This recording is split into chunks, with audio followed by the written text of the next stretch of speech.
Hey, good morning, everybody. It is Nugget of Truth time with Pastor Matt on a Thursday morning, which means last night was Prayer House. So we had a great time.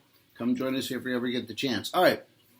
Uh, Nugget of Truth number 384 today is on the topic of worship. Now, worship is a hard word for some of us to understand, myself included, to be honest with you.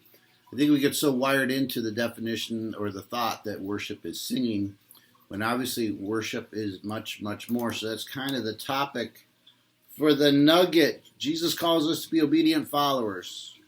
He asks us to pray that laborers be sent into the harvest field.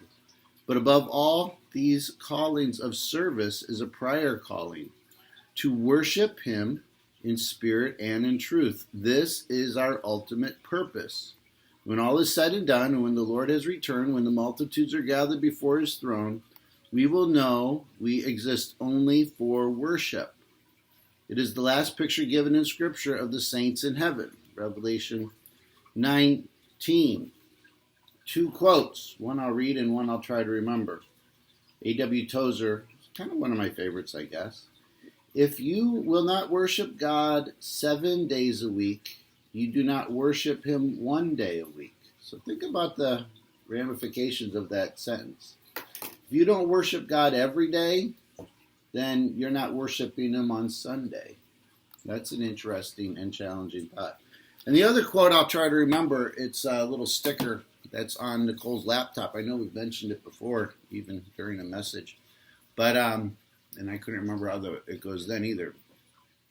Worship doesn't win the war. Worship is the war. We tend to think, okay, life is a battle, life is a struggle. And if we worship, when we sing on Sunday, that helps us in the battle.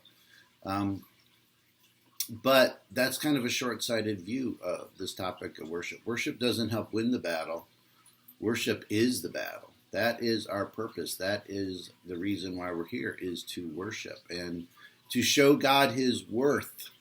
And again, we get so wired into singing, thinking that it's singing on a Sunday morning or a Saturday night. 6 o'clock here at the church, here at the building. But worship doesn't win the war. Worship is the war. That is the war. What are you going to, the question is not if you're going to worship or not. The question is who or what are you going to worship? And are you going to show God His worth?